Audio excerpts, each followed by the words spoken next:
आमाच्या विशेष बुलेटिनमध्ये आपलं स्वागत आहे. पाहूया विशेष बातमी. अकोला महानगरपालिकेतील सत्ता संघर्षात नाट्यमय वळण आले आहे.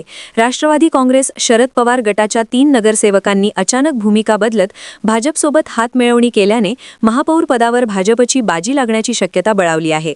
या घडामोडीमुळे वंचित बहुजन आघाडीचे नेते ॲडव्होकेट प्रकाश आंबेडकर यांना मोठा धक्का बसला आहे. महापालिकेत सत्ता स्थापनेसाठी भाजपने मित्रपक्षांसह शहर सुधार आघाडी स्थापन करत 44 नगरसेवकांचा पाठिंबा असल्याचा दावा केला आहे. या आघाडीची नोंदणी शुक्रवारी सायंकाळी अमरावती येथील विभागीय आयुक्त कार्यालयात करण्यात आली. दुसरीकडे भाजपला सत्तेबाहेर ठेवण्यासाठी काँग्रेससह समविचारी पक्षांची आघाडी उभारण्याचे प्रयत्न सुरू होते. ॲडव्होकेट प्रकाश आंबेडकर यांच्या पुढाकाराने काँग्रेस, राष्ट्रवादी दोन्ही गट, शिवसेना, उबाठा, वंचित बहुजन आघाडी व अपक्षांची संयुक्त बैठक आणि त्यानंतर डिनर बैठकही झाली.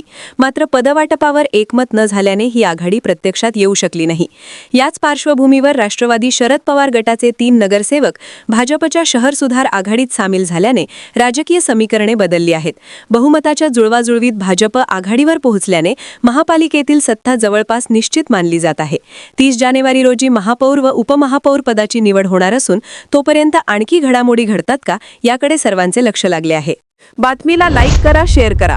अशाच ताज्या बातम्या व नवीन अपडेट्ससाठी आमा चॅनलला सबस्क्राईब करायला विसरू नका.